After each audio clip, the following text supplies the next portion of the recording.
आखाती देशाचा युद्धाचा जो फटका आहे तो ग्रामीण भागापर्यंत जो आहे तो येऊन पोहोचलेला आहे। आपण पाहिलं असेल काही दिवसापासून गॅस टंचाईचा सामना जो आहे तो सर्व क्षेत्राला जो आहे तो सहन करावा लागतोय आणि आपण थेट जे TV9 जे आज रिॲलिटी चेकला पोहोचलंय मंगल कार्यालयामध्ये आलो आहोत आणि एकंदरीत या मंगल कार्यालयाची स्थिती आपण जर पाहिली तर थेट जो आहे तो एकीकडे गॅसचा टंचाईचा फटका जो आहे तो या मंगल कार्यालयाला बसताना दिसतोय आणि थेट या ठिकाणी आपण जर पाहिलं असेल तर चुलीवर जो आहे तो स्वयंपाक सुरू असल्याचं आचारी करत असल्याचं चित्र आपल्याला या ठिकाणी पाहायला मिळते आणि एकंदरीत या नेमका या घटना आपण आढावा घेतो आहोत।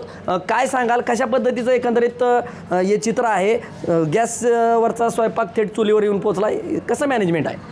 आता ही लग्न तर अगोदर 2-3 महिने बुकिंग झालेलं होतं, त्यामुळे त्याला पर्याय व्यवस्था म्हणून आम्ही सरपणावर करायची व्यवस्था केलेली आहे। पण त्याचा फटका म्हणलं तर युद्ध चालू आहे इराणला आणि भारतात भाव वाढायचे काहीच कारण नाही। तेल डब्याचे भाव वाढले, पाणी बॉक्सचे भाव वाढले। पाणी बॉक्स 70 रुपयाला भेटत होता, आता 110 रुपयाला भेटायला लागलाय। आणि तेल डबा 300 रुपयानं भाव वाढला रात्रीत। पण एकीकडे गॅस सिलेंडरचा स्वयंपाक आहे तो जलद रीतीने होत असेल, कशी नेमकी तुमचं काय आता मॅनेजमेंट धावपळ काय? गॅसवरचा स्वयंपाक बनवायला 8 वाजल्यापासून चालू केलं तर होत होता। चुलीवरचा स्वयंपाक बनवायला पहाटे 5 पासून आम्हाला त्याची तयारी करावी लागते। एकंदरीत आपण जर पाहिलं तर फटका जो आहे तो बसत असल्याचं सांगतायत, आपल्यासमोर आचारी देखील आहेत। काय एकंदरीत सांगाल, काय फटका एकंदरीत बसतोय?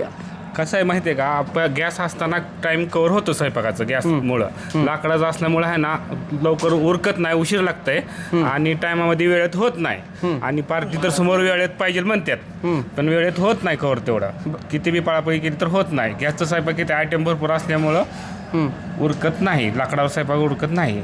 मग काय आता हे वराडी मंडळींचा सामना रोषाचा ते म्हणतात आम्हाला काय काय नाही, आमच्यावर आम्हाला काय माहित नाही, आम्हाला टायमिंगमध्ये द्याच म्हणतात, तरी बी टायमिंगमध्ये होत नाही। तास 1.5 तास 2 तास लेट होते। बरं लेट होत आहे। आपण जर पाहिलं असेल तर गॅस सिलेंडरचा फटका जो आहे तो या मंगल कार्यालयाच्या स्वयंपाकावर होताना पाहायला मिळतोय आणि याचा फटका जो आहे तो वराडी मंडळींना बसतो, कारण जे वराडी 2:30 वाजताचं लग्न असल्यामुळे 2 वाजता साहजिक पोहोचणं ठीक आहे, मात्र 1-1 तास जे आहे ते एकंदरीत चुलीचा फटका थेट स्वयंपाकावर होतोय आणि स्वयंपाक उशिरा झाल्यामुळे थेट वराडींना जो आहे तो याचा फटका बसताना पाहायला मिळतो। आपण जर पाहिलं तर या ठिकाणी बघा चुलीचं पूर्णपणे भात असेल सर्वच पदार्थ जे आहे तिथे केले जात आहेत। दुसरी देखील चूल जी आहे लवकर होईना म्हणून दुसरी चूल देखील या ठिकाणी बनवण्याचं काम जे आहे ते आपल्याला या ठिकाणी पाहायला मिळतंय। त्यामुळे एकंदरीत आपल्यासोबत मॅनेजर देखील आहे मंगल कार्यालयाचा। काय सांगशील कशा पद्धतीचं हे नेमकं हे चालू आहे चुलीवर? आता चुलीमुळं लय त्रास व्हायला लागला आम्हाला, कारण की गॅसमुळं कसं स्वयंपाक लवकर होत होता, पण आता चुलीमुळे लय त्रास व्हायला लागला सगळ्यांनाच।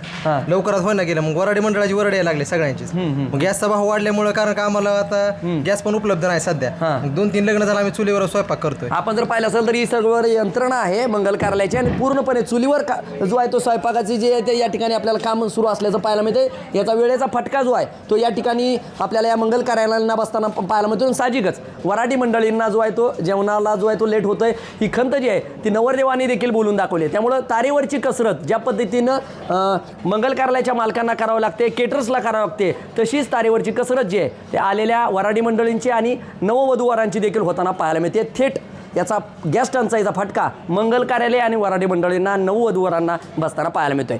आखाती देशामधील युद्धाचा फटका जो आहे तो ग्रामीण भागामध्ये बसताना पाहायला मिळतोय। सर्व क्षेत्रांना एकीकडे याचा फटका बसतोय आणि यामध्ये सर्वाधिक फटका जो आहे तो गॅस टंचाईचा जाणवतोय। आपण सध्या पाहिलं असेल तर लग्न सराईची धामधूम सगळीकडे सुरू आहे आणि सोलापूर जिल्ह्यातल्या मी माड्यामध्ये आहे आणि आपण जर पाहिलं असेल तर एक लग्न सोहळ्यामध्ये आपण या ठिकाणी पोहोचलो आहोत। आपल्यासमोर नवरदेव आहेत ज्यांचं आज लग्न पार पडतंय, असे नवरदेव आपल्याशी TV9शी जोडले गेले। दादा काय सांगाल, एकीकडे युद्धाचा फटका आहे, देश सहन करतोय, दुसरीकडे गॅस टंचाईचा काय सामना करावा लागतोय या लग्न सोहळ्यामध्ये? हो नक्कीच सामना करावा लागते। लग्ना टायमिंग 2:30 वाजता आहे, पण आता 3 वाजत आलेत, पण गॅस नसल्यामुळे स्वयंपाक बनवला नाही आणि सरपणावर स्वयंपाक बनवल्याला 1 तास लेट व्हायला आहे आणि वराडी मंडळी आलेली आहे। त्यांना जेवणाचं म्हणजे जेवण बनवणे हे आमचं गरजेचं आहे, कर्तव्य आहे, त्यामुळं वेळ लागायला आहे। म्हणजे ह्याचा फटका जे गॅस सिलेंडरनं जे लवकर स्वयंपाक होतो ते चुलीमुळे विलंब होतोय। नक्कीच गॅस सिलेंडर नसल्यामुळं उपलब्ध न झाल्यामुळं 2 तास लेट व्हायला आहे। आपल्या समोर काय त्यांचे नातेवाईक देखील आहेत, काय खरंच असा गॅस टंचाईचा सामना करावा लागतो? गॅसने स्वयंपाक लवकर उरकतो ना, आता चुलीवर बनवायला टाईम लागणार होतो। तर सरपणाने सोय करावं लागते, लगे गॅस असला म्हणजे फास्ट बनवलं असतं ना स्वयंपाक। पण आता नातेवाईक थांबतील का? आता हळूहळू सगळं लेट होत जाणार ना, लग्न टायमिंग लेट थोडं करावं लागणार आणि स्वयंपाक लेट होणार।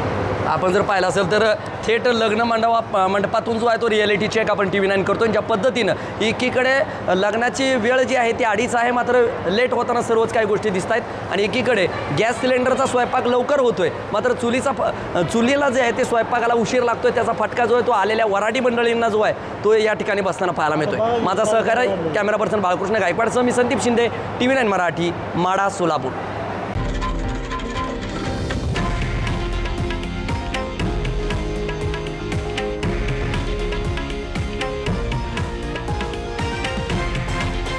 हे आहे देशातील नंबर 1 न्यूज नेटवर्क आणि आपण पाहत आहात TV9 मराठी, एकमेव.